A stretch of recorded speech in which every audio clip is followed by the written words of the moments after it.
നമസ്കാരം. സകലമാന കേരളത്തിലേക്ക് സ്വാഗതം. പ്രധാന വാർത്തകൾ നോക്കാം.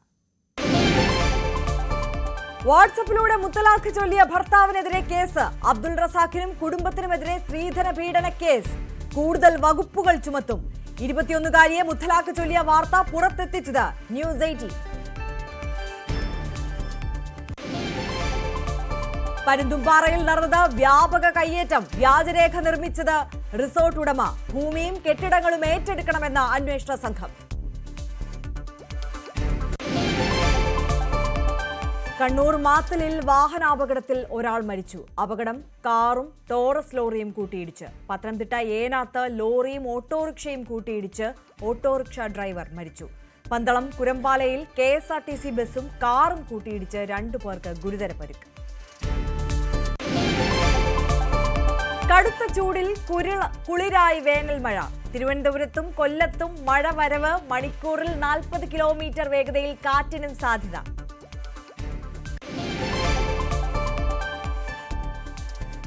സംസ്ഥാനത്ത് ഇനി തണ്ണീർമത്തൻ ദിനങ്ങൾ. ചൂട് കനത്തതോടെ ഇതര സംസ്ഥാനങ്ങളിൽ നിന്നും വരവ് കൂടി. പ്രാദേശിക ഉൽപാദനത്തിലും വർധനവ്. വിശദമായി നോക്കാം. കാസർഗോഡ് 21 വയസ്സുകാരിയെ വാട്സപ്പിലൂടെ മുത്തലാഖ് ചൊല്ലിയ സംഭവത്തിൽ പോലീസ് കേസെടുത്തു. നെല്ലിക്കട്ട സ്വദേശി അബ്ദുൾ റസാഖിനെതിരെയാണ് ഹോസ്ദുർഗ് പോലീസ് കേസെടുത്തത്. മുസ്ലിം സ്ത്രീ വിവാഹ സംരക്ഷണ നിയമത്തിന് പുറമെ സ്ത്രീധന പീഡന നിയമപ്രകാരവും കേസെടുത്തിട്ടുണ്ട്. പെൺകുട്ടിയുടെയും കുടുംബത്തിന്റെയും ദുരവസ്ഥ സംബന്ധിച്ച വാർത്ത ന്യൂസ് 18 ആണ് പുറത്തെത്തിച്ചത്. ലോകത്താരോടെ കാനത്തൊന്നും കഴിക്കുന്നില്ല. കാനത്ത് കഴിച്ചെങ്കിൽ അതേപോലെ രീതിയിൽ നിൽക്കണോ? പറഞ്ഞ പോലെ കേട്ടിട്ട് നിൽക്കണോ? ഇങ്ങനെ മാനസിക രോഗമാക്കി 3 കൊല്ലം ഞാൻ സഹിക്കുന്നത്. നിങ്ങൾക്ക് പറഞ്ഞെങ്കിൽ മനസ്സിലാവുന്നില്ലേ? അല്ലേ? വേണ്ടെന്നില്ലെങ്കിൽ വേണ്ടെന്നില്ലേ? വേണ്ട. നിങ്ങളോട് തന്നെ പറയുന്നത്, നിങ്ങൾ ഉപ്പാടെ പറയുന്നത് തലാക്ക് 3 തലാക്ക് ഞാൻ ചൊല്ലി. എനിക്ക് നിങ്ങളെ മോള് വേണ്ട. ഓക്കെ, നിങ്ങളെ കാനത്ത് കഴിച്ചോണ്ട് ഞാൻ പറഞ്ഞു. ഓക്കെ. കാസർഗോഡ് കല്ലൂരാവിയിൽ 21 വയസ്സുകാരിയെ വാട്സാപ്പിലൂടെ മുത്തലാഖ് ചൊല്ലിയ സംഭവത്തിൽ ഭർത്താവിനെതിരെ ഹോസ്ദുർഗ് പോലീസ് കേസെടുത്തു. നെല്ലിക്കട്ട സ്വദേശി അബ്ദുൾ റസാഖിനെതിരെയാണ് യുവതിയുടെ പരാതിയിൽ പോലീസ് കേസെടുത്തത്. മുസ്ലിം സ്ത്രീ വിവാഹ സംരക്ഷണ നിയമപ്രകാരമാണ് മുത്തലാഖിൽ കേസ്. ഇതിനു പുറമെ സ്ത്രീധന പീഡന നിയമപ്രകാരവും കേസെടുത്തിട്ടുണ്ട്. സ്ത്രീധന പീഡന നിയമപ്രകാരം അബ്ദുൾ റസാഖിന്റെ മാതാവ് നഫീസ, സഹോദരിമാരായ റുക്കിയ, ഫൗസിയ എന്നിവർക്കെതിരെയും കേസെടുത്തിട്ടുണ്ട്. ഉപ്പാന്റെ വാട്സപ്പിൽ മുത്തലാഖ് ചൊല്ലിയത്. അതിന് മുന്നേ വാട്സപ്പിൽ എന്നോട് പറഞ്ഞിനി ഇനി ഞങ്ങൾക്ക് നിന്നെ വേണ്ട, ഇനി നീ ഇങ്ങോട്ട് മെസ്സേജാ കോളാ ആക്കിയിട്ട് എന്നെ ബുദ്ധിമുട്ടിക്കണ്ട, ഇങ്ങോട്ടേക്ക് മെസ്സേജോ ഒന്നും കോളോ ഒന്നും ആക്കിയിട്ട എന്നെ ബ്ലോക്ക് ആക്കിയിട്ടുള്ളൂ. നീതി കിട്ടുമെന്ന് പ്രതീക്ഷിക്കുന്നു. പോരാട്ടം തുടരും. കഴിഞ്ഞ മാസം 21-നാണ് നെല്ലിക്കട്ട സ്വദേശിയായ അബ്ദുൾ റസാഖ് യുവതിയുടെ പിതാവിന്റെ വാട്സാപ്പ് വഴി മുത്തലാഖ് ചൊല്ലിയത്. ഇത് സംബന്ധിച്ച് ന്യൂസ് 18 ആണ് ആദ്യം വാർത്ത റിപ്പോർട്ട് ചെയ്തത്. ഗാർഹിക പീഡനവുമായി ബന്ധപ്പെട്ട് ഹോസ്ദുർഗ് കോടതിയിൽ യുവതി പരാതി നൽകിയിട്ടുണ്ട്.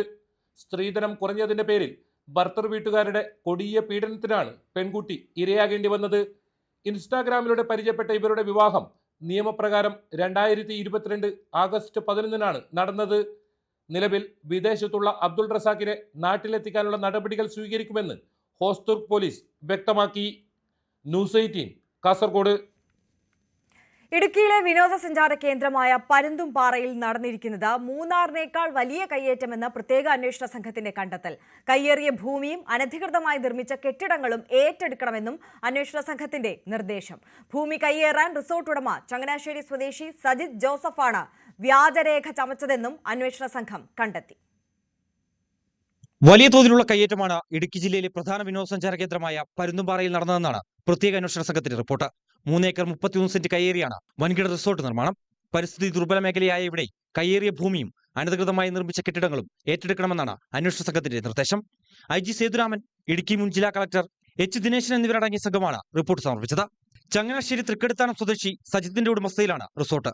പീരുമേട് വില്ലേജിൽ സർവേ നമ്പർ 543-ൽ സജിത്ത് ഭൂമി വാങ്ങിയതായി രേഖയുണ്ടെങ്കിലും റിസോർട്ട് നിർമ്മാണം നടക്കുന്നത് മഞ്ചുമല വില്ലേജിലെ 441-ാം സർവേ നമ്പറിലാണ്. ഇത് സർക്കാർ ഭൂമിയാണെന്നും ഇവിടെ നിർമ്മിച്ചിരിക്കുന്ന പടുതാക്കുളം അപകട ഭീഷണി ഉയർത്തുന്നതാണെന്നും റിപ്പോർട്ടിൽ പറയുന്നു. 1 വർഷം മുമ്പ് പീരുമേട് വില്ലേജ് ഓഫീസർ ഇവിടെ നിർമ്മാണ പ്രവർത്തനങ്ങൾ വിലക്കി നോട്ടീസ് നൽകിയിരുന്നു. തുടർന്ന് നിർമ്മാണം നിർത്തിവെക്കുകയും ചെയ്തു. പിന്നീട് വില്ലേജ് ഓഫീസർ സ്ഥലം മാറിയതോടെയാണ് നിർമ്മാണം യുദ്ധകാലാടിസ്ഥാനത്തിൽ പൂർത്തിയായത്. ഇവിടെ പലയിടങ്ങളിലും സർക്കാർ ഭൂമി തിരിച്ചറിയാൻ അടയാളങ്ങളോ അതിർത്തി നിർണയമോ ഇല്ലെന്ന് റിപ്പോർട്ടിൽ പറയുന്നുണ്ട്. പ്രത്യേക അന്വേഷണ സംഘത്തിന്റെ റിപ്പോർട്ടിൽ ഹൈക്കോടതി സർക്കാരിന്റെ വിശദീകരണം തേടിയിട്ടുണ്ട്. സർക്കാർ ഭൂമി വ്യാപകമായി കയ്യേറി വിവിധയിടങ്ങളിൽ നിർമ്മാണ പ്രവർത്തനങ്ങൾ നടക്കുന്നുവെന്ന് പ്രത്യേക അന്വേഷണ സംഘം കണ്ടെത്തിയിട്ടും നടപടിയെടുക്കാൻ സർക്കാർ ഇതുവരെ തയ്യാറായിട്ടില്ല. ന്യൂസ് 18 ഇടുക്കി. കണ്ണൂർ മാത്തലിൽ വാഹനാപകടത്തിൽ ഒരാൾ മരിച്ചു. ഏച്ചുലാംവയൽ സ്വദേശി ജോസഫാണ് മരിച്ചത്. കാറും ടോറസ് ലോറിയും കൂട്ടിയിടിച്ചായിരുന്നു അപകടം. ജോസഫാണ് കാർ ഓടിച്ചിരുന്നത്. മൃതദേഹം പരിയാരം മെഡിക്കൽ കോളേജിലേക്ക് മാറ്റി.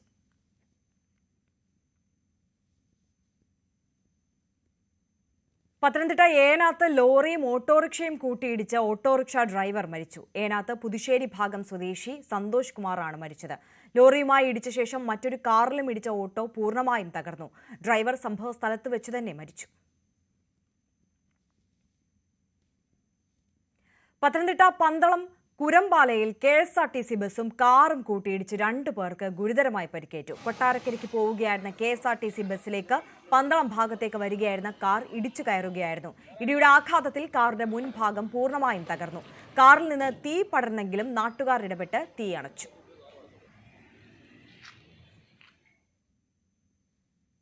കാസർഗോഡ് ഉദിനൂരിൽ 10 ഗ്രാം MDMA-യുമായി യുവാവ് അറസ്റ്റിൽ. ഉദിനൂർ എടച്ചാക്കൈ സ്വദേശി മുഹമ്മദ് കാസിമിനെയാണ് ചന്തേര പോലീസ് അറസ്റ്റ് ചെയ്തത്. വീട്ടിൽ വെച്ച് ലഹരിമരുന്ന് വിൽപ്പന നടക്കുന്നുണ്ടെന്ന വിവരത്തെ തുടർന്നായിരുന്നു പോലീസ് പരിശോധന. പോലീസിനെ കണ്ട പ്രതി വീട്ടിൽ നിന്നും ഇറങ്ങി ഓടിയെങ്കിലും പോലീസ് പിന്തുടർന്ന് പിടികൂടി. പരിശോധനയിൽ പ്ലാസ്റ്റിക് കവറിൽ പൊതിഞ്ഞ 10 ഗ്രാം MDMA കണ്ടെത്തി. പാക്ക് ചെയ്യുന്ന പ്ലാസ്റ്റിക് കവറുകളും 3 ഗ്ലാസ് ഫണലുകളും ഒരു ഇലക്ട്രോണിക് ത്രാസും വീട്ടിൽ ഉണ്ടായിരുന്നു. 4 നൂറ്റാണ്ടുകാലം ലഹരിക്കടിമയായി ഒടുവിൽ ആശുപത്രിയിലെ മരണക്കിടക്കയിൽ നിന്ന് അക്ഷരങ്ങളെ പ്രണയിച്ച് ജീവിതം തിരിച്ചുപിടിച്ച ഒരാളെ ഇനി പരിചയപ്പെടാം. കാസർഗോഡ് വേലേശ്വരം സ്വദേശി വിനുവാണ് അക്ഷരങ്ങളിലൂടെ ജീവിതത്തിലേക്ക് തിരിച്ചു വന്നത്. ഇപ്പോൾ 40ഓളം ചെറുകഥകൾ അടങ്ങിയ വെയിൽ രൂപങ്ങൾ എന്ന പുസ്തകം വായനക്കാരിലേക്ക് എത്തിക്കുകയാണ് വിനു. ലഹരിക്കടിമയായി ജീവിതം തന്നെ അവസാനിക്കുന്ന ഒരു ഘട്ടമുണ്ടായിരുന്നു വിനു വേലേശ്വരത്തിന്. പിന്നീട് അത് കവിത എഴുത്തും അത്തരത്തിലുള്ള പ്രവൃത്തികളുമായി മാറുകയായിരുന്നു. എന്തായാലും വിനു വേലേശ്വരൻ തന്നെ നമ്മോടൊപ്പം ചേരുന്നു. അദ്ദേഹത്തിൻ്റെ അനുഭവങ്ങൾ അദ്ദേഹം തന്നെ പറയും. എങ്ങനെയായിരുന്നു നിങ്ങളുടെ നേരത്തെ ഉണ്ടായിരുന്ന ജീവിതം, ഇപ്പോൾ എന്താണ് നിങ്ങളുടെ ജീവിതത്തിലുണ്ടായ മാറ്റം? ഇന്ന് കാണുന്ന വിനു വേലാശ്വരമായിരുന്നില്ല ഞാൻ. ഭൂതകാലത്തിൽ ലഹരിക്ക് അടിമപ്പെട്ട് ജീവൻ തന്നെ നഷ്ടപ്പെട്ടു പോകുന്ന ഒരു തിരിച്ചറിവിലേക്ക് പുസ്തകങ്ങളായി വന്ന് എന്നെ ഒരു മനുഷ്യനാക്കിയതും ജീവിതത്തിലേക്ക് തിരിച്ചെത്തിയും എൻ്റെ ടീച്ചറമ്മ. നമ്മൾ നിരന്തരമായി കേൾക്കുന്നത് ലഹരി, വിദ്യാർത്ഥികൾക്കിടയിൽ പോലും വലിയ തോതിൽ ലഹരി ഉപയോഗം, അത് സ്വന്തം അമ്മയെ പോലും കൊലപ്പെടുത്താൻ രീതിയിലേക്ക് മാറുന്നു.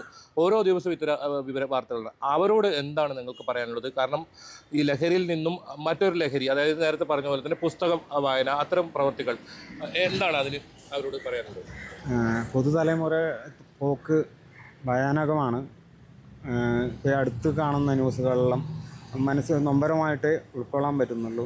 അവരോട് പറയാനുള്ളത് ഈ ഉപയോഗിക്കുന്നതൊന്നും ലഹരിയല്ല. അതിനെക്കാട്ട് ഇപ്പോൾ ഞാൻ തന്നെ ലഹരി ഉപയോഗിച്ച അതിൻ്റെ തീക്ഷ്ണമായ അനുഭവങ്ങൾക്ക് ശേഷം ജീവിതത്തിൽ തിരിച്ചെത്തേണ്ട അനുഭവത്തിൻ്റെ വെളിച്ചത്തിൽ പറയുന്നു, അതൊന്നും ലഹരിയല്ല. ഒരു നല്ലൊരു മനുഷ്യനാകാൻ നമ്മൾ സഞ്ചരിക്കുന്ന എല്ലാ വഴിയും ലഹരിയുണ്ട്. അതിന് കാരുണ്യ പ്രവർത്തനമായാലും വായനയായാലും കലാസാംസ്കാരിക പ്രവർത്തനമായാലും പുതുതലമുറ അതിലേക്കെല്ലാം ഇറങ്ങണമെന്നാണ് ഞാൻ പറയാനുള്ളത്. വിനു വേലേശ്വരത്തിൻ്റെ കഥ പറയുമ്പോൾ ടീച്ചറമ്മ അതിൽ പ്രധാനമായും സമർപ്പിച്ചിരിക്കുന്നത് ടീച്ചറമ്മയാണ്. എന്നാലും ശുഭ ടീച്ചർ ഈ കാര്യത്തിൽ നമ്മോടൊപ്പം പ്രതികരിക്കാൻ ഉണ്ട്. എങ്ങനെയാണ് ഒരു ലഹരി, വലിയ തോതിൽ വലിയ വർഷങ്ങളായി ലഹരി ഉപയോഗിച്ച ഒരാൾ അയാൾ പൂർണ്ണമായും മാറുന്ന സാഹചര്യം? നമുക്ക് ലഹരിയിൽ നിന്നും വിമുക്തി ഉണ്ട്. എങ്ങനെയാണ് ടീച്ചർ അതിനെ മാറ്റിയത്? തീർച്ചയായിട്ടും ലഹരിയിൽ നിന്ന് വിമുക്തി ഉണ്ട് എന്നുള്ളതിൻ്റെ അടയാളമാണ് എൻ്റെ വിനു.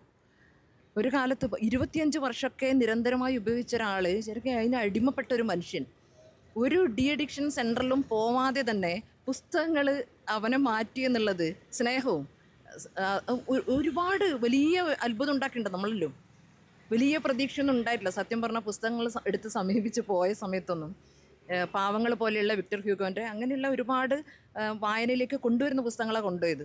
പക്ഷെ പുസ്തകങ്ങളുടെ ഒരു മാജിക്കോ അല്ലെങ്കിൽ ഒരു സ്നേഹം കൊണ്ടുള്ള 1-2 വാക്കോ ആയിരിക്കണം. അത് നമുക്ക് ചെയ്യാൻ പറ്റും എന്നുള്ളൊരു വിശ്വാസം നമ്മളിൽ ഉണ്ടാക്കാനും കൂടെ ഈ ഒരു കാര്യം നമ്മളും കൂടെ ഒരു ഉറപ്പുണ്ടാക്കിയിട്ടുണ്ട്. മദ്യവും മയക്കുമരുന്നും മാത്രമല്ല ലഹരി, മറ്റ് പല വഴികളും, അതായത് ഇത് ടീച്ചറും അതുപോലെ തന്നെ വിനു വേലേശ്വരും സൂചിപ്പിച്ച പോലെ തന്നെ പുസ്തകം എഴുതൽ, സാമൂഹിക പ്രവർത്തനം, ഇത്തരത്തിൽ നിരവധി വഴികൾ തേടാം. നിങ്ങളുടെ ആരോഗ്യവും ഒപ്പം കുടുംബവും ജീവിതവും ഒക്കെ തകർക്കാതെ അത്തരം വഴി പോകണമെന്ന ഒരു സന്ദേശം തന്നെയാണ് വിനു വേലേശ്വരം നൽകുന്നത്. KB Baiju, news 18, Kasaragod. സമൂഹത്തിൽ വ്യാപകമാകുന്ന ലഹരി ഉപയോഗത്തിൽ ആശങ്ക രേഖപ്പെടുത്തി കത്തോലിക്ക കോൺഗ്രസ് അവകാശ പ്രഖ്യാപനം. പെരുകിവരുന്ന ലഹരി ഉപയോഗം നിയന്ത്രിക്കാൻ സമൂഹം ഒറ്റക്കെട്ടായി നിൽക്കണമെന്നും കത്തോലിക്ക കോൺഗ്രസ് ഗ്ലോബൽ സമിതിയുടെ അവകാശ പ്രഖ്യാപന സമ്മേളനത്തിൽ ചർച്ച ചെയ്തു. സമ്മേളനം Syro Malabar Sabha major archbishop Mar Raphael Thattil ഉദ്ഘാടനം ചെയ്തു. സമൂഹത്തിൽ ദിനംപ്രതി വർദ്ധിച്ചുവരുന്ന കുറ്റകൃത്യങ്ങളിൽ ആശങ്ക രേഖപ്പെടുത്തുകയാണ് കത്തോലിക്ക കോൺഗ്രസ് ഗ്ലോബൽ സമിതിയുടെ അവകാശ പ്രഖ്യാപന സമ്മേളനം. ലഹരിയുടെ ഉപയോഗം അനിയന്ത്രിതമായ രീതിയിൽ ഉയർന്നു. സർക്കാർ സംവിധാനങ്ങളും സമൂഹവും ഒന്നിച്ചുനിന്ന് സത്വര നടപടികൾ കൈക്കൊണ്ടില്ലെങ്കിൽ വലിയ വിപത്താണ് ഉണ്ടാകാൻ പോകുന്നതെന്ന് കത്തോലിക്ക Congress global director father Philip Kaviyil പറഞ്ഞു. കത്തോലിക്ക കോൺഗ്രസ് സമുദായ സംഘടനയ്ക്കും മറ്റ് സമുദായ സംഘടനകളും ഈ കാര്യത്തിൽ ഗവൺമെൻറ്റിനോട് ചേർന്ന് നിന്ന് സമൂഹത്തിൻ്റെ നിർമ്മിതിക്ക് വേണ്ടി സുസ്ഥിതിക്ക് വേണ്ടി പ്രവർത്തിക്കണമെന്ന് അദ്ദേഹം ആഹ്വാനം ചെയ്തു. വന്യജീവി ആക്രമണത്തിൽ വനംവകുപ്പിന്റെ നിലപാടുകളെ കടുത്ത ഭാഷയിലാണ് കത്തോലിക്ക കോൺഗ്രസ് വിമർശിച്ചത്.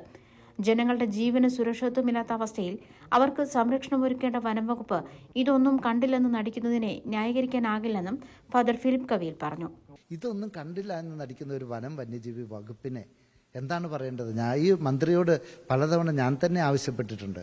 ഞങ്ങൾ തന്നെ പറഞ്ഞ നാണംകെടുകയാണ്. പക്ഷേ ജനങ്ങളുടെ ജീവന് സ്വത്തിന് സുരക്ഷിതത്വം നൽകേണ്ട ഗവൺമെൻറ് അവരുടെ ഉത്തരവാദിത്വം നിറവേറ്റുക തന്നെ ചെയ്യണം. ഞങ്ങൾക്ക് ബലമായ സംശയങ്ങളുണ്ട്. ആരുടെയൊക്കെയോ അച്ചാരം വാങ്ങി ഇവിടുത്തെ സാധാരണക്കാരെ ഒറ്റുകൊടുക്കുന്ന മാഫിയകൾ ഇതിൻ്റെ പിന്നിലുണ്ടോ? കാർബൺ ഫണ്ട് പോലെയുള്ള ഫണ്ടുകൾ ആർക്കെങ്കിലും കിട്ടുന്നുണ്ടോ? ഇതൊക്കെ അന്വേഷിക്കേണ്ട കാര്യമാണ്. ഏതായാലും ഗവൺമെൻറ് മിഷനറി ഉണർന്നെണീക്കണം. മുനമ്പൻ ജനതയ്ക്ക് അവർ വില കൊടുത്തു വാങ്ങിയ ഭൂമിയിലുള്ള അവകാശം അസന്നിഗ്ധമായി പ്രഖ്യാപിക്കുകയും എല്ലാ റവന്യൂ അവകാശങ്ങളും പുനഃസ്ഥാപിക്കുകയും ചെയ്യണം. വഖഫ് നിയമ ഭേദഗതിക്ക് പിന്തുണ നൽകണമെന്നും സമ്മേളനം ആവശ്യപ്പെട്ടു. സഭയുടെ കാഴ്ചപ്പാടനുസരിച്ച് ഈ മുനമ്പം വിഷയം ഏതാനും നിമിഷങ്ങൾ കൊണ്ട് ഗവൺമെൻറ്റിന് ഇച്ഛാശക്തി ഉണ്ടെങ്കിൽ തീർക്കാവുന്ന വിഷയമേ ഉള്ളൂ. കാരണം ആ മുനമ്പം വാസികളുടെ സ്വത്ത് വഖഫ് സ്വത്തല്ല എന്ന് പലതരത്തിൽ ഇവിടെ തെളിയിക്കപ്പെട്ടു കഴിഞ്ഞതാണ്. ഇനിയും അത് വെച്ച് വിലപേശുന്നത് ഈ ഗവൺമെൻറ്റിന് ഭൂഷണമല്ല. ന്യൂസ് 18 കൊച്ചി. കടുത്ത ചൂടിന് ആശ്വാസമായി തെക്കൻ കേരളത്തിൽ ഒറ്റപ്പെട്ട ഇടങ്ങളിൽ വേനൽ മഴ. തിരുവനന്തപുരം, കൊല്ലം ജില്ലകളിലാണ് മഴ അനുഭവപ്പെട്ടത്. 2 ജില്ലകളിലും യെല്ലോ അലർട്ടാണ്. കനത്ത വേനൽ ചൂടിനിടയിലാണ് ആശ്വാസകരമായ വേനൽ മഴ എത്തിയിരിക്കുന്നത്. പ്രത്യേകിച്ച് തെക്കൻ ജില്ലകളിലാണ് മഴ അനുഭവപ്പെടുന്നത്. തിരുവനന്തപുരം, കൊല്ലം ജില്ലകളിൽ യെല്ലോ അലർട്ട് കാലാവസ്ഥാ നിരീക്ഷണ കേന്ദ്രം പ്രഖ്യാപിച്ചിട്ടുമുണ്ട്. തിരുവനന്തപുരത്തിനും കൊല്ലത്തിനും പുറമെ പത്തനംതിട്ട, ആലപ്പുഴ, കോട്ടയം ജില്ലകളിലും ഒറ്റപ്പെട്ട ഇടങ്ങളിലെങ്കിലും മഴ അനുഭവപ്പെടുമെന്ന മുന്നറിയിപ്പ് നൽകിയിട്ടുണ്ട്. അതേസമയം പാലക്കാട് അടക്കമുള്ള ജില്ലകളിൽ 40 ഡിഗ്രിയിലധികം ചൂട് അനുഭവപ്പെടുമ്പോഴാണ് വേനൽ മഴ തെക്കൻ ജില്ലയിൽ ആശ്വാസമാകുന്നത് എന്ന പ്രത്യേകതയുമുണ്ട്. 40 കിലോമീറ്ററിൽ വേഗതയിലധികം കാറ്റ് വീശാവുമെന്ന മുന്നറിയിപ്പും കാലാവസ്ഥാ നിരീക്ഷണ കേന്ദ്രം നൽകിയിട്ടുണ്ട്. ഈ മഴ വരും ദിവസങ്ങളിലും നേരിയ ഇടങ്ങളിലെങ്കിലും അനുഭവപ്പെടുമെന്നതാണ് കാലാവസ്ഥാ നിരീക്ഷണ കേന്ദ്രം നൽകിയിരിക്കുന്ന മുന്നറിയിപ്പ്. പക്ഷേ ഈ മഴ നീണ്ടു നിൽക്കില്ല. കനത്ത വേനലാണ് വരാനിരിക്കുന്നത്. പക്ഷേ അതിനിടയിൽ ആശ്വാസകരമായി മാറുകയാണ് വേനൽ മഴ. തിരുവനന്തപുരം ജില്ലയുടെ താഴ്ന്ന പ്രദേശങ്ങളിൽ നേരിയ തോതിലുള്ള വെള്ളക്കെട്ടെങ്കിലും രൂപപ്പെട്ടിട്ടുണ്ട്. അതേസമയം പ്രധാന പാതകളിൽ ഗതാഗത തടസ്സവും അനുഭവപ്പെടുന്നു എന്നതാണ് നിലവിൽ ലഭ്യമാവുന്ന സാഹചര്യം. എന്തായാലും വരും ദിവസങ്ങളിലും ഒറ്റപ്പെട്ട ഇടങ്ങളിൽ ഈ മഴ തുടരുമെന്നതാണ് കാലാവസ്ഥാ നിരീക്ഷണ കേന്ദ്രം നൽകുന്ന മുന്നറിയിപ്പ്. TG സജിത്തിന്റെ റിപ്പോർട്ടാണ് കണ്ടത്. തെക്കൻ ജില്ലകളിൽ മാത്രമാണ് ഇപ്പോൾ ആശ്വാസമായി മഴ ഉള്ളത്. മറ്റ് ജില്ലകളിൽ ചൂട് കനക്കുകയാണ്. വേനൽ കനത്തതോടെ തണ്ണിമത്തൻ കച്ചവടവും പൊടിപൊടിക്കുകയാണ്. ഇതര സംസ്ഥാനങ്ങളിൽ നിന്നടക്കം തണ്ണിമത്തന്റെ വരവും കൂടി. വേനൽ ചൂടിൽ പൊള്ളുകയാണ് നാട്. ചൂട് കൂടിയതോടെ പഴം വിപണിയും സജീവമായി. മറ്റ് പഴങ്ങൾക്കും ആവശ്യക്കാരുണ്ടെങ്കിലും തണ്ണിമത്തനാണ് പ്രിയം. പല നിറങ്ങളിലുള്ള തണ്ണിമത്തനുകളാണ് വഴിയോരത്തെ കടകളിൽ നിറഞ്ഞിരിക്കുന്നത്. വലിപ്പം കുറഞ്ഞതും മധുരം കൂടുതലുള്ളതും വിത്ത് അധികമില്ലാത്തതുമായ കിരണനാണ് ആവശ്യക്കാർ കൂടുതൽ. കിരൺ എന്ന് പറയുന്ന മത്തങ്ങയാണ്.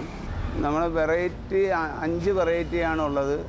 അങ്ങനെ 4 കിലോ മുതൽ 5 കിലോ വരെ ഓരോ വെറൈറ്റിക്ക് ഓരോ വിലയാണ്. അപ്പോൾ 4 കിലോ 100 രൂപ, 5 കിലോ 100 രൂപ, 2.5 കിലോ 100 രൂപ, 3 കിലോ 100 രൂപ, അങ്ങനെ പല ഐറ്റം വിലയാണ്. കിരണിന് പുറമെ വിശാൽ, മൃദുല, ജന്നത്ത് തുടങ്ങിയ ഇനങ്ങളും വിപണിയിലുണ്ട്. കിലോയ്ക്ക് 25 മുതൽ 40 രൂപ വരെയാണ് വില. റമദാൻ വ്രതം തുടങ്ങിയതും കച്ചവടം കൂടാൻ കാരണമായതായി വ്യാപാരികൾ പറയുന്നു. പിന്നെ വിശാൽ എന്ന് പറയുന്ന പുറം മഞ്ഞ സൈസ് കൊടുക്കുന്നുണ്ട്. അതുപോലെ തന്നെ പരമത്തൻ, തണ്ണിമത്തൻ, നമ്മുടെ മുൻകാലങ്ങളിൽ നമ്മൾ കഴിച്ചുകൊണ്ടിരുന്ന തണ്ണിമത്തങ്ങയുണ്ട്. അതുപോലെ തന്നെ ഉള്ളുമഞ്ഞ, അതേ ഒരു വെറൈറ്റി ഉണ്ട്. നാടൻ തണ്ണിമത്തന് പുറമെ മഹാരാഷ്ട്ര, കർണാടക, തമിഴ്നാട് തുടങ്ങിയ സംസ്ഥാനങ്ങളിൽ നിന്നെല്ലാം തണ്ണിമത്തൻ കേരളത്തിലേക്ക് എത്തുന്നുണ്ട്. ന്യൂസ് 18 കായംകുളം. 2023-24 സാമ്പത്തിക വർഷത്തിൽ കൊല്ലം വിളക്കുടി ഗ്രാമപഞ്ചായത്ത് കുടിവെള്ള വിതരണം ചെയ്തതിൽ വ്യാപക ക്രമക്കേട് വിജിലൻസ് കണ്ടെത്തി. അനധികൃതമായി ചിലവഴിച്ചു എന്ന് കണ്ടെത്തിയ 25 ലക്ഷം രൂപ തിരികെ അടയ്ക്കാൻ നിർദ്ദേശം. ഗ്രാമപഞ്ചായത്ത് ഓഫീസിൽ UDF പ്രതിഷേധം നടത്തി. വെള്ളപ്പൊക്ക സമയത്ത് പോലും ടാങ്കറിൽ കുടിവെള്ളം വിതരണം ചെയ്തതായി കാട്ടി പണം തട്ടിയെന്നാണ് പരാതി. പഞ്ചായത്ത് പ്രസിഡന്റ്, സെക്രട്ടറി, സ്ഥിരം സമിതി അധ്യക്ഷൻ, ക്ലർക്ക്, നിർവ്വഹണ ഉദ്യോഗസ്ഥർ എന്നിവർ ചേർന്ന് 25 ലക്ഷത്തോളം രൂപ സർക്കാരിലേക്ക് തിരിച്ചടക്കണമെന്നാണ് തദ്ദേശ സ്വയംഭരണ വകുപ്പ് വിജിലൻസ് നിർദ്ദേശം. ഉത്തരവ് വന്നതിന് പിന്നാലെയാണ് UDF പ്രതിഷേധവുമായി രംഗത്തെത്തിയത്. വ്യാജ വൗച്ചർ ഉണ്ടാക്കി കോൺട്രാക്ടറും ഒരു പഞ്ചായത്ത് മെമ്പറും അതേപോലെ പഞ്ചായത്ത് സെക്രട്ടറിയും ചേർന്ന് കൊള്ളയടിക്കുകയായിരുന്നു. അതാണ്ട് 25 ലക്ഷം രൂപ പച്ചയ്ക്ക് കൊള്ളയടിച്ചുകൊണ്ട് പോയി എന്നുള്ളതാണ് വിളക്കുടി പഞ്ചായത്തിലെ ജനങ്ങൾ കേൾക്കുന്ന ഏറ്റവും ദൗർഭാഗ്യകരമായ സംഭവം. ട്രിപ്പ് ഷീറ്റിന്റെ വ്യാജരേഖ ഉണ്ടാക്കിയാണ് തട്ടിപ്പ് നടത്തിയതെന്ന് റിപ്പോർട്ടിൽ പറയുന്നു.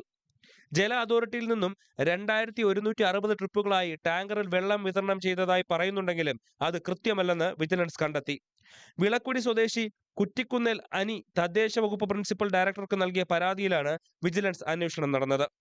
5000 ലിറ്റർ ടാങ്കിൽ വെള്ളം എത്തിക്കുന്നതിന് കിലോമീറ്ററിന് 88.8 രൂപ നിരക്കിൽ കുണ്ടറ മുളവനയിലെ ഏജൻസിയായിരുന്നു ടെൻഡർ എടുത്തത്. വാഹനത്തിൽ GPS പോലും വയ്ക്കാതെ 5000 ലിറ്ററിന് പകരം 2000, 3000 ലിറ്റർ ടാങ്കുകൾ ഘടിപ്പിച്ചായിരുന്നു ജലവിതരണമെന്ന് അന്വേഷണ സംഘം കണ്ടെത്തി. ഒരു ദിവസം ഒരു വണ്ടി 9 തവണ ജലവിതരണം നടത്തിയെന്നാണ് രേഖകൾ പറയുന്നത്. ഇത് വിശ്വസനീയമല്ലെന്നും വിളക്കുടിയിൽ നിന്നും കുണ്ടറ പോയി വെള്ളം ശേഖരിച്ച് 45 മിനിറ്റ് കൊണ്ടെത്തി വിതരണം നടത്തി വീണ്ടും വെള്ളം ശേഖരിക്കാൻ കഴിയില്ലെന്നും വിജിലൻസ് സംഘം കണ്ടെത്തി. ഒരു ഗ്രാമപഞ്ചായത്തിന് കുടിവെള്ള വിതരണത്തിന് 18 ലക്ഷം രൂപ മാത്രം ചിലവഴിക്കാമെന്ന നിയമമിരിക്കെ 32 ലക്ഷം രൂപ ചെലവഴിച്ചതായാണ് കണക്കുകൾ കാണിക്കുന്നത്. മഴ പെയ്ത് വിളക്കുടി ഗ്രാമപഞ്ചായത്തിൽ വെള്ളപ്പൊക്ക സമയത്ത് 118 ട്രിപ്പ് വെള്ളം വിതരണം ചെയ്തു എന്നും രേഖപ്പെടുത്തിയിരിക്കുന്നു. സംഭവം വിവാദമായ പശ്ചാത്തലത്തിലാണ് പ്രതിപക്ഷ കൗൺസിലർമാരും കോൺഗ്രസ് പ്രവർത്തകരും ഗ്രാമപഞ്ചായത്ത് ഓഫീസിൽ ഉപരോധ സമരം സംഘടിപ്പിച്ചത്. ന്യൂസ് 18 പുനലൂർ. കൊല്ലത്ത് പുതിയ 2 പോലീസ് സ്റ്റേഷനുകൾ ഉദ്ഘാടനം ചെയ്തു. കൊട്ടാരക്കരയിലും ചിതറയിലുമാണ് പുതിയ കെട്ടിടത്തിൽ പോലീസ് സ്റ്റേഷനുകളുടെ പ്രവർത്തനം ആരംഭിച്ചത്. മുഖ്യമന്ത്രി പിണറായി വിജയൻ ഓൺലൈനായാണ് ഉദ്ഘാടനം നിർവഹിച്ചത്. 2.5 കോടികൾ വീതം മുതൽ മുടക്കിയാണ് പോലീസ് സ്റ്റേഷനുകൾ നിർമ്മിച്ചിരിക്കുന്നത്. ഗേൾസ് ഹൈസ്കൂളിന് സമീപം 2.5 ഏക്കർ സ്ഥലത്താണ് കൊട്ടാരക്കരയിൽ ആധുനിക സൗകര്യത്തോടെയുള്ള പോലീസ് കെട്ടിടം നിർമ്മിച്ചിരിക്കുന്നത്. റിസപ്ഷൻ, സ്റ്റേഷൻ ഹൗസ് ഓഫീസറുടെ മുറി, റൈറ്ററുടെ മുറി, ആയുധങ്ങൾ സൂക്ഷിക്കുന്നതിനുള്ള മുറി, വനിതകളുടെയും പുരുഷന്മാരുടെയും ലോക്കപ്പുകൾ, ഭിന്നശേഷിക്കാർക്കുൾപ്പെടെയുള്ള ശൗചാലയങ്ങൾ എന്നിവ സജ്ജമാക്കിയിട്ടുണ്ട്. കെട്ടിടത്തിന്റെ 1-ാം നിലയിലെത്തിയാൽ ക്രൈം സബ് ഇൻസ്പെക്ടറുടെ മുറി, തൊണ്ടി രേഖകൾ സൂക്ഷിക്കുന്നതിനുള്ള മുറികൾ, കമ്പ്യൂട്ടർ മുറികളും കാണാൻ കഴിയും. അത്യാധുനിക നിലവാരത്തിലാണ് എല്ലാം സജ്ജമാക്കിയിരിക്കുന്നത്. ജില്ലയിലെ പ്രധാന പോലീസ് സ്റ്റേഷനായ കൊട്ടാരക്കര പോലീസ് സ്റ്റേഷനിൽ വളരെ പരിതാപകരമായ അവസ്ഥയിലായിരുന്നു പോലീസുകാർ കഴിഞ്ഞു വന്നിരുന്നത്. അവരുടെ സ്ട്രെങ്തിനനുസരിച്ചുള്ള സ്ഥല സൗകര്യങ്ങളൊന്നും ഇല്ലായിരുന്നു. അതിനൊക്കെ വ്യത്യസ്തമായി വളരെ വിശാലമായ, നമുക്ക് പോലീസുകാരുടെ സ്വപ്നം തന്നെ, ഒരു പോലീസുകാരൻ്റെ സ്വപ്നം കാണുന്ന തുല്യമായ ഒരു പുതിയ പോലീസ് സ്റ്റേഷനാണ് ഇവിടെ നിർമ്മാണം പൂർത്തീകരിച്ചിട്ടുള്ളത്. കോൺഫറൻസ് ഹാളും പോലീസുകാരുടെ വിശ്രമ മുറികളും അടുക്കളയുമെല്ലാം 2-ാം നിലയിലാണ്. 7350 സ്ക്വയർ ഫീറ്റിൽ Kerala police housing and construction കോർപ്പറേഷനാണ് നിർമ്മാണം പൂർത്തീകരിച്ചത്. ജില്ലാ പോലീസ് പരിശീലന കേന്ദ്രവും വനിതാ സെൽ എന്നിവയുടെ നിർമ്മാണവും സമീപത്തായി പുരോഗമിക്കുന്നുണ്ട്. ശനിയാഴ്ച 4-ന് മുഖ്യമന്ത്രി പിണറായി വിജയൻ ഓൺലൈനിലൂടെ ഉദ്ഘാടനം നിർവഹിച്ച് നാടിന് സമർപ്പിക്കും. ന്യൂസ് 18 കൊട്ടാരക്കര. മലയോര മേഖലയിൽ കാട്ടുതീ വ്യാപകമാകുമ്പോഴും 2021 മന്ത്രിസഭായോഗം അംഗീകാരം നൽകിയ Idukki Rajakkad mini fire station പ്രഖ്യാപനങ്ങളിൽ ഒതുങ്ങി. അടിസ്ഥാന സൗകര്യങ്ങൾ ഒരുക്കി നൽകാൻ ഗ്രാമപഞ്ചായത്തിനോട് നിർദ്ദേശം നൽകിയിരുന്നുവെങ്കിലും തുടർ നടപടി ഉണ്ടായില്ല. അപകടം സംഭവിക്കുമ്പോൾ കിലോമീറ്ററുകൾ അകലെ നിന്നാണ് ഫയർഫോഴ്സ് സംഘം എത്തുന്നത്. 2019 ബജറ്റിൽ പ്രഖ്യാപിച്ച മിനി ഫയർ സ്റ്റേഷന് 2021 മന്ത്രിസഭാ യോഗം അംഗീകാരം നൽകിയത്. മിനി ഫയർ സ്റ്റേഷൻ സ്ഥലം കണ്ടെത്തി നൽകാൻ തയ്യാറാണെന്ന് രാജാക്കാട് പഞ്ചായത്ത് സർക്കാരിനെ അറിയിച്ചിരുന്നു. ഇതിനായി ബസ് സ്റ്റാൻഡിലെ കെട്ടിടം ആദ്യം പരിഗണിച്ചിരുന്നു. തുടർന്ന് സ്വകാര്യ വ്യക്തിയുടെ സ്ഥലവും വാടകയ്ക്കെടുത്ത് പ്രവർത്തിക്കുന്നതും പരിഗണിച്ചു. എന്നാൽ സാമ്പത്തിക പ്രതിസന്ധി മൂലം പദ്ധതി ഇതുവരെ പ്രാവർത്തികമായില്ല. നവകേരള സദസ്സ് ജില്ലയിൽ പര്യടനം നടത്തിയപ്പോൾ ഫയർ സ്റ്റേഷന്റെ കാര്യത്തിൽ തീരുമാനമുണ്ടാകുമെന്നും നാട്ടുകാർ പ്രതീക്ഷിച്ചിരുന്നു. ഇപ്പോൾ രാജാക്കാടിനെ സംബന്ധിച്ച് നമുക്കറിയാം, ഇവിടെ എന്തെങ്കിലും ഒരു തീപിടുത്തോ അല്ലെങ്കിൽ ജലാശയത്തിൽ ആരെങ്കിലും പോയി എന്തെങ്കിലും ചെയ്തു കഴിഞ്ഞാൽ ഒന്നെങ്കിൽ അടിമാലിയിൽ നിന്ന് വരണം, അതല്ല എങ്കിൽ നെടുങ്കണ്ടത്തു നിന്ന് വരണം. ഈ രണ്ട് സ്ഥലത്തു നിന്ന് എവിടെ ഇവരെത്തണമെങ്കിലും ഏതാണ്ട് ഒരു 3/4 മണിക്കൂർ പിടിക്കും. സർവകക്ഷി യോഗത്തിൽ അതിന് വേണ്ടിയിട്ട് ഒന്നുകിൽ ബസ് സ്റ്റാൻഡിൽ സ്ഥലം ഒരുക്കി കൊടുക്കണം, അതല്ല എങ്കിൽ പഴയപടിയിൽ ഒരു സ്ഥലത്ത് ഒരുക്കി കൊടുക്കേണ്ട എല്ലാ സൗകര്യങ്ങളും ഉണ്ടാക്കിയിട്ടുണ്ടായിരുന്നു. എന്നാൽ നാളിതുവരെയായിട്ട് അതിന്റെ ബാക്കി പ്രവർത്തനങ്ങളൊന്നും ചെയ്തിട്ടില്ല എന്നുള്ളതാണ് സത്യം. ദുരന്തങ്ങളും അപകടങ്ങളും ഉണ്ടാകുമ്പോൾ രാജാക്കാട് മേഖലയിൽ ഫയർ ആൻഡ് റെസ്ക്യൂ യൂണിറ്റിന്റെ അഭാവം തിരിച്ചടിയാണ്. രാജാക്കാട്, രാജകുമാരി, സേനാപതി, ശാന്തൻപാറ, ബൈസൺ വാലി, കൊന്നത്തടി മേഖലകളിൽ എന്തെങ്കിലും അത്യാഹിതങ്ങൾ സംഭവിക്കുമ്പോൾ ശരാശരി 30 കിലോമീറ്റർ അധികം അകലെയുള്ള നെടുങ്കണ്ടം, അടിമാലി, മൂന്നാർ എന്നിവിടങ്ങളിൽ നിന്നും അഗ്നിരക്ഷാസേന എത്തുമ്പോഴേക്കും നാശനഷ്ടങ്ങളുടെ തോത് ഉയരുന്നത് പതിവാണ്. വേനൽ കടുത്തതോടെ ഈ മേഖലയിൽ കാട്ടുതീ വ്യാപകമാണ്. മുൻപ് പൂപ്പാറയിലുണ്ടായ തീപിടുത്തത്തിൽ കോടിക്കണക്കിന് രൂപയുടെ കുടിവെള്ള പൈപ്പുകൾ കത്തിനശിച്ചിരുന്നു. ശാന്തൻപാറ, ശങ്കരപാണ്ഡ്യൻമേട്ടിൽ കാട്ടുതീയിൽ ഏക്കർ കണക്കിന് കൃഷി കത്തിനശിച്ചിരുന്നു. ജലാശയങ്ങളിൽ വീണ് അപകടങ്ങളുണ്ടായാൽ തൊടുപുഴയിൽ നിന്നാണ് മുങ്ങൽ വിദഗ്ധർ എത്തുന്നത്. രാജാക്കാട്ടിൽ അനുവദിച്ച മിനി ഫയർ സ്റ്റേഷൻ അടിയന്തര പ്രാധാന്യത്തോടെ നടപ്പിലാക്കാൻ അധികൃതർ ഇടപെടൽ നടത്തണമെന്നാണ് ആവശ്യം. ന്യൂസ് 18 ഇടുക്കി.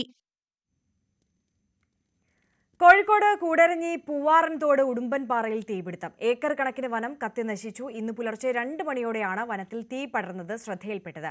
2 യൂണിറ്റ് അഗ്നിരക്ഷാ ഉദ്യോഗസ്ഥർ എത്തി 4 മണിക്കൂർ നീണ്ട പരിശ്രമത്തിനൊടുവിലാണ് തീ അണയ്ക്കാൻ സാധിച്ചത്.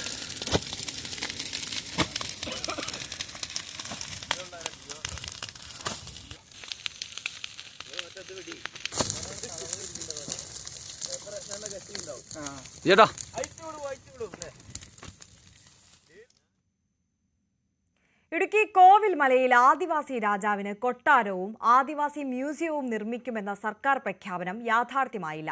2016 കൊട്ടാരം നിർമ്മാണത്തിനായി 20 ലക്ഷം രൂപ അനുവദിച്ച ഉത്തരവ് രാജമന്നാന് കൈമാറിയെങ്കിലും സാങ്കേതിക പ്രശ്നങ്ങളുടെ പേരിൽ നിർമ്മാണം നീണ്ടുപോവുകയായിരുന്നു. ആദിവാസി രാജഭരണം നിലനിൽക്കുന്ന സ്ഥലമാണ് ഇടുക്കി കാഞ്ചിയാർ പഞ്ചായത്തിലെ കോവിൽമല. 42 കുടികളുടെ രാജാവാണ് രാമൻ രാജമന്നാൻ. രാജാവാണെങ്കിലും ഇവിടെ ഇദ്ദേഹത്തിന് സ്വന്തമായി വീടില്ല. 2012 കോവിൽമലയിൽ രാജകൊട്ടാരം പണിയാൻ 20 ലക്ഷം രൂപ ബജറ്റിൽ അനുവദിച്ചു. എന്നാൽ പല കാരണങ്ങളാൽ കൊട്ടാരത്തിന്റെ നിർമ്മാണം നീണ്ടുപോയി. രാജകൊട്ടാരം നിർമ്മിക്കാൻ സർക്കാർ ഉത്തരവ് പ്രകാരം 20 ലക്ഷം രൂപയുടെ കരാർ 2016 ഇടുക്കി MLA റോഷി അഗസ്റ്റിൻ രാമൻ രാജമന്നാന് കൈമാറി. 1 വർഷത്തിനകം നിർമ്മാണം പൂർത്തിയാക്കും എന്നായിരുന്നു വാഗ്ദാനം. ഗവേഷണ വിദ്യാർത്ഥികൾക്കായി ആദിവാസി മ്യൂസിയവും അനുവദിച്ചിരുന്നു. ഒരുപാട് ആളുകൾ ഈ ഒരു സംവിധാനത്തെക്കുറിച്ച്, ഈ ഒരു ഭരണ വ്യവസ്ഥയെക്കുറിച്ചെല്ലാം മനസ്സിലാക്കുവാനും കാണുവാനും കേൾക്കുവാനും ആസ്വദിക്കുവാനും വിനോദസഞ്ചാരികൾ ഉൾപ്പെടെ അല്ലെങ്കിൽ മറ്റിതര പഠനവുമായി ബന്ധപ്പെട്ടെല്ലാം PhD പോലുള്ള വിദ്യാർത്ഥികൾ പോലും ഈ ഒരു വിഷയത്തെക്കുറിച്ച്, ഈ ഒരു സംസ്കാരത്തെക്കുറിച്ച് മനസ്സിലാക്കുവാനും പഠിക്കുവാനും വരാറുണ്ട്. അവർക്കെല്ലാം ഇവിടുത്തെ പശ്ചാത്തലം പരിമിതമാണ്. അത് നമുക്ക് നല്ല രീതിയിൽ മാറ്റിയെടുക്കേണ്ടതുണ്ട്. രാജാവിന് താമസിക്കാനുള്ള സൗകര്യങ്ങൾ, രാജസദസ് ചേരാനുള്ള ഹാൾ, ലൈബ്രറി, പരമ്പരാഗത ആചാരാനുഷ്ഠാനങ്ങൾക്കുള്ള സൗകര്യങ്ങൾ എന്നിവ ഉൾപ്പെടുത്തി കൊട്ടാരം നിർമ്മിക്കാനാണ് ലക്ഷ്യമിട്ടിരിക്കുന്നത്. കൊട്ടാരം നിർമ്മിക്കാൻ സ്ഥലമില്ലാത്തതായിരുന്നു ആദ്യ പ്രശ്നം. പിന്നീട് വിവിധ ഹൈന്ദവ സംഘടനകൾ ചേർന്ന് രാജകൊട്ടാരത്തിനായി സ്ഥലം വാങ്ങി നൽകി. എന്നിട്ടും സാങ്കേതിക തടസ്സങ്ങൾ പറഞ്ഞ് രാജകൊട്ടാരത്തിന്റെയും ആദിവാസി മ്യൂസിയത്തിന്റെയും നിർമ്മാണം അനന്തമായി നീളുകയാണ്. ന്യൂസ് 18 ഇടുക്കി. പട്ടാമ്പി ചെർപ്പുളശ്ശേരി പാത നവീകരണത്തിന് വഴി തെളിഞ്ഞു. ശബരിമല പാക്കേജിൽ ഉൾപ്പെടുത്തിയാണ് നവീകരണം. വല്ലപ്പുഴ വരെയുള്ള ഭാഗമാണ് 6 കോടി രൂപ ചെലവിൽ നവീകരിക്കുന്നത്. ശബരിമല തീർത്ഥാടകർക്ക് കൂടുതൽ സൗകര്യങ്ങൾ ഏർപ്പെടുത്തുന്നതിന്റെ ഭാഗമായാണ് നവീകരണം. പട്ടാമ്പി ചെർപ്പുളശ്ശേരി പാതയിലെ വല്ലപ്പുഴ വരെയുള്ള ഭാഗമാണ് ആധുനിക രീതിയിൽ നവീകരിക്കുന്നത്. ശബരിമല പാക്കേജിൽ ഉൾപ്പെടുത്തിയാണ് പ്രവർത്തനം. ശബരിമല തീർത്ഥാടന കാലത്ത് ചെർപ്പുളശ്ശേരി അയ്യപ്പൻകാവിലേക്കും നിരവധി തീർത്ഥാടകർ എത്താറുണ്ട്.